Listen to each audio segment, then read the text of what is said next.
d'ailleurs. Mais tey Pape Omar Seck en tant qu'économiste yow tey comment ça se fait maanaam ñi fi nekkoon ñoom ñu joxe ay chiffres ba dem ñeneen ñëw ne dañ ko falsifier bu rapport Cour des comptes génn na am na sax ñu gëmul faf rapport bi ñee heure bu ñu génnee ku ci mel ni Pape Malick Ndour dafay argument joxe ay chiffres Aïssata Tall Sall même chose Assemblée nationale même Amidou Anne aussi da koy def nguur gi tamit ñu ci nekk bu ñu génnee aussi joxe ay chiffres lan mooy problème bi yow en tant que ba nga gëstoo est-ce que en réalité ñii ñoo nekk ci dëgg wala ñee ñoo nekk ci dëgg waaw li ma mën a wax mooy d'ailleurs ñi nga cité c'est des gens envers qui j'ai beaucoup d'estime aussi de part et d'autre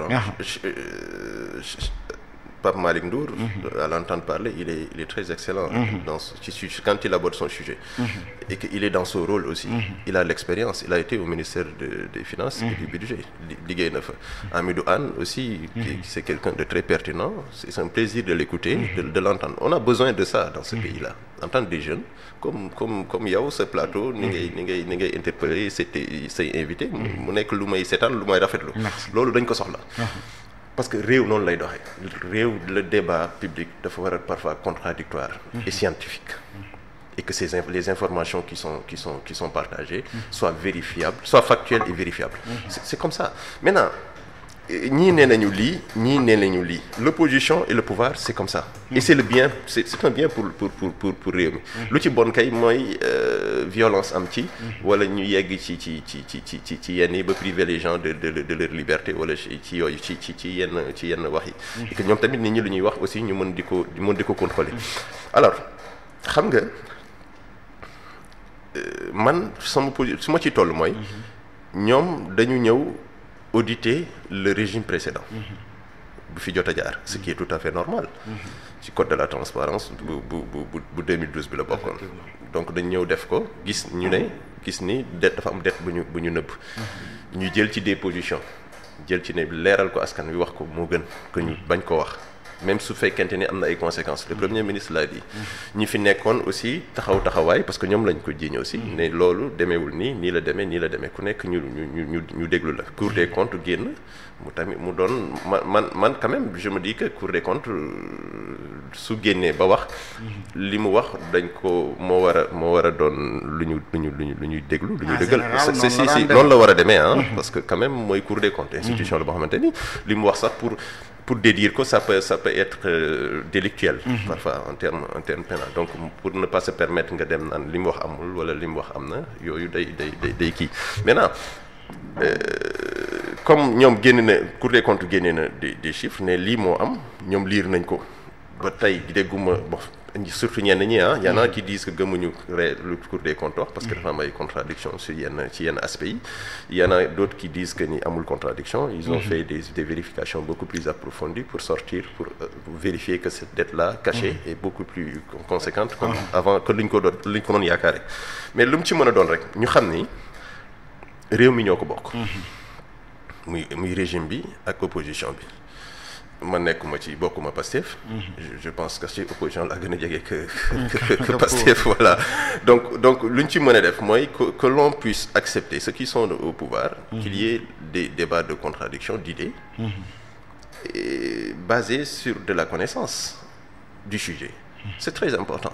Faut pas qu'on s'attarde aussi parfois di dugg ci des sujets polémiques yoo xamante ni finalement day indi coow loo xamante ni wala mu indi jëf yoo xamante ni da ngay dee ba tas voilà mu ngi mel ni nga ñu le débat xam nga wax ci koom-koom c'est toujours très important très intéressant parce que ça permet ñuy déglu ñu xam sur la base de ces contradictions là ñu mën di gëstu en même temps c'est là où ça devient utile et que opposition ci réew ak pouvoir ñaar yëpp a baax.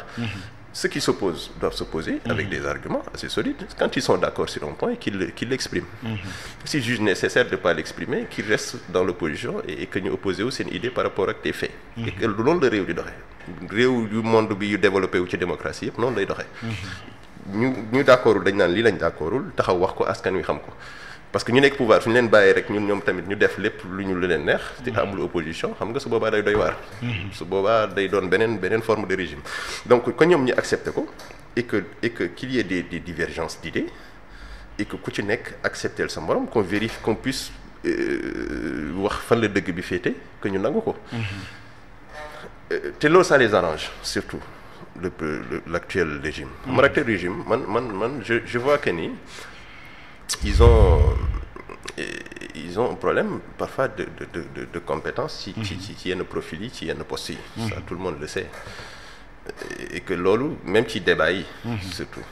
Ça se voit. Parce que man Pastef soo ko jëlee pour man y a que 7 à 8 personnes qui sont excellents.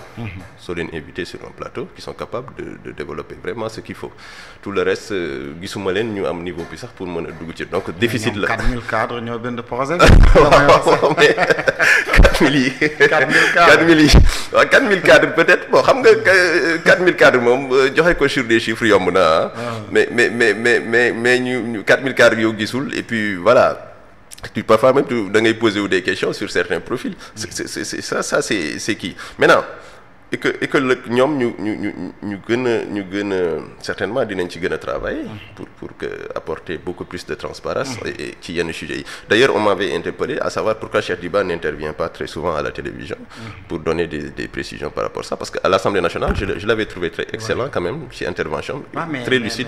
mais bëggoon naa ñëw yow yaa ngi koy trouvé très excellent comme ni nga ko waxee mais est-ce que tey un ministre des finances comme ça da nga jëlee exemple ci Moustapha Ba bu ne la dette transcende des générations et des générations donc est-ce que tey un ministre des finances bu nekkee Assemblée nationale warul am un peu de la hauteur di bañ a tontonteeg ak les autres députés de l'opposition ba leen di wax ne sax yéen dette bii ngeen di wax 10 200 milliards dette bi yéen a ko fi bàyyi. waaw xam nga foofu ngay xamee ni gars yi parfois c'est aspect politique bi day jël. te moom mu ngi ci woon bokkoon na si waxu politique day jël le dessus ci ñoom quoi. xam nga moom laa la wax rek. dafa intergénérationnel. ba pare dafa transcender les régimes politiques. comme ni nga ko waxee ci lu ko Moustapha Ba waxee. yàlla na ko yàlla yërëm. loolu su amee ci réew nga xamante ni ñëpp la engagé. quand même kii taxaw naan maa ko man ci laa bokk ak. comme nawet bi lu sama nawet ak genre exemple yooyu baaxul. parce que quand même du moment où jox nañ la les responsabilités rek. yow li ngay def mooy solutionner les problèmes. parce que gouverner c'est gérer des problèmes au quotidien. c'est ça ouais. Au quotidien tous les jours. Le président de la République et le premier ministre et son gouvernement. suñu yeewoo ay problèmes la ñuy jànkonteel war koo régler. te problème yooyu du jeex ba bañ fiy jógee. en fait noonu la c'est-à-dire au quotidien tu dois gérer des problèmes chaque problème nag nga solutionner ko maintenant ci solutionner problème yooyu bokk na tamit ci ngay déglu opposition bi. ñuy wax seen xalaat. ñu lay jox ci ay solutions surtout ñu fi jotoon jaar am nañ de l'expérience ñenn ñi am nañ ci des connaissances assez approfondies pour mën la ci dimbali.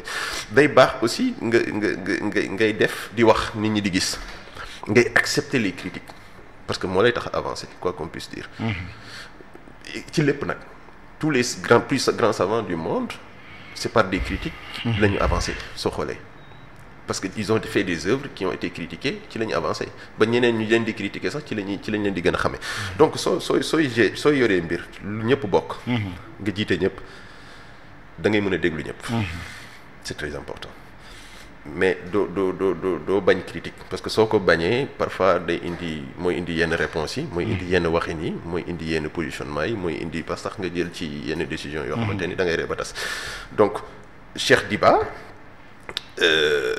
Effectivement, je l'ai écouté à l'Assemblée nationale. Il était dans son dossier qu'il maîtrise. Parce que le ministère des Finances et du Budget, comme j'ai dit, je l'ai trouvé très lucide ci ay propos. Sauf partie yi ngay wax. Il dit que man lii ñëw moo ko nag xam nga. Et puis il a donné des exemples parfois que je trouve pertinents et d'autres et très illustratifs des faits. ak d'autres exemples yoo xam te ni parfois mën naa ci bañ a d'accord. muy mën naan dañ fay taxaw ci leket bi ku taxaw ci leket bi am déséquilibre nga bëgg ko di ko sànni. effectivement ku taxaw ci leket bi war nga ko mën a dimbali quand même. mu mën a équilibré wu. ay gaal bu voilà gaal bi dafa bën nag suy fatt après nga mën a effectivement di ko mais dimbali bi ça ne veut pas dire que dimbali bi da nga koy ñëw di ko raay rek di ko wax lu ko neex dimbali bi aussi dafay laaj nga wax ko réellement ne ko li nga def baaxul lii moo baax ni nga def lii ñu war a ko defee nii parce que xam nga soo xoolee d'habitude ci rapport d'exécution budgétaire trimestriel 2025 bi T1 bi on a remarqué que ni dépenses d'investissement yi dafa wàññeeku. état bi voilà 2 milliards 600 millions dafa tuuti. te luy suqali koom ci réew investissement ci la bokk. mooy le multiplicateur keynésien.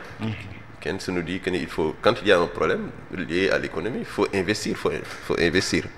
Pour que nga mën a booster sa économie, sa croissance mën a ñëw, sa liggéey am richesse bi yokk. noonu la donc ce qui fait que gis nañu loolu dafa yokk ñoom aussi ci biir rapport bi ils l'ont un peu justifié par le fait que complication procédure marché yeeg yooyu peut-être je pense ci deuxième trimestre bi dinañ apporter des réponses voilà nangam donc sur ça donc il faut quand même quoi qu'on puisse dire investir rationaliser les dépenses ordinaires c'est tout ça parce que quand même situation bu économie di toll le premier ministre il a parlé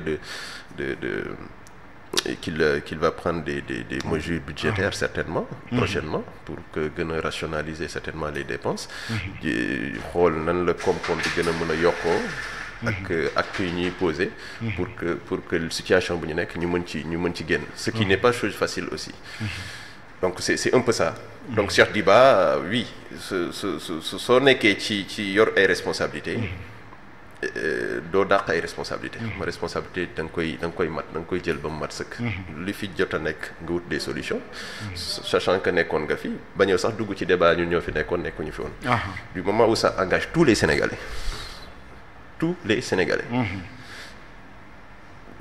ñun ñëpp ci am taxawaay parce que su conséquences yi suñuy dal ñun ñëpp lay dal ci suñu pouvoir d'achat suñu jënd ak jaay suñu dundin suñu fay loyer suñu fay ndax courant ñun ñëpp lay metti donc su amee lu mel noonu engagé Sénégalais yëpp lu ci ëpp solo mooy solutionner les problèmes et avancer c'est tout simplement ça tey def nañ loi de finances rectificative te si jour boobu sax la débat bi amoon bañ defee loi de finances rectificative bi nit ñi jàpp ne xëy na y a des choses yoo xamante ne moom la ñu jàppoon ne matlewul ñu ko doon yeggali ñu koy mottali maanaam ci wàllum koom-koom dugg na fi génn na fi mais ñu ñëwaat ba le soir on a entendu aussi même pas une semaine le premier ministre génn ne day def redressement léegi ñu bëri aussi ils n'ont pas compris ba xam loi de finance initiale boobu ba loi de finance rectificative bi naka nga ko mën defee ba pare bëgg a ñëwaat waxaat affaire de redressement oui xam nga ci loi de finances initiale bi ngay demee pour def loi de finances rectificative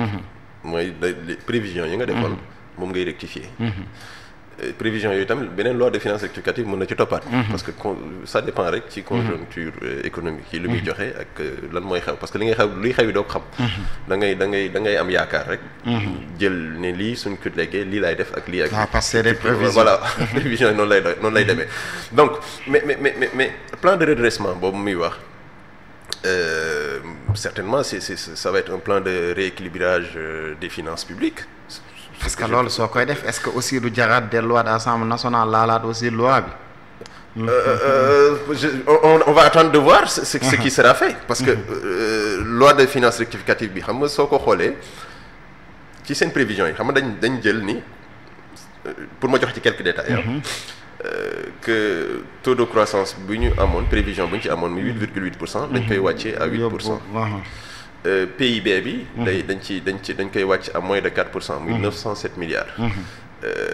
kii bi nu mu tuddati taux de pression fiscale bi aussi day wàññeeku. kenn déficit budgétaire bi. dina yokk tuuti. comprendre nga donc tout ça aussi soo ci amee lecture soo ci amee benn analyse économique parfois da lay xaw a kii parce que xam nga pour nga réduire ce déficit budgétaire deux leviers nga am muy l'augmentation de la pression fiscale ou la réduction des dépenses publiques te soo xoolee ci loi de finances rectificative bi lu ñuy wàññi ci dépenses yi c'est autour de 35 milliards je pense dafay xaw a tuuti bon entre-temps il s'est passé des choses il va se passer d'autres choses aussi et en conséquence il y aura des mesures qui seront prises par rapport à ça et que su nécessité ñu defaat beneen loi dinañ ko defaat mais pour le moment ils partent sur la base de ce qui a été voté à l'Assemblée nationale Et que sous défait son plan, il va certainement se baser sur les données du ministère des Finances et du Budget. Ça, c'est tout à fait normal. Ci lay basé wu pour jël des mesures yooyu ñu jël ci ce sera des mesures de rééquilibrage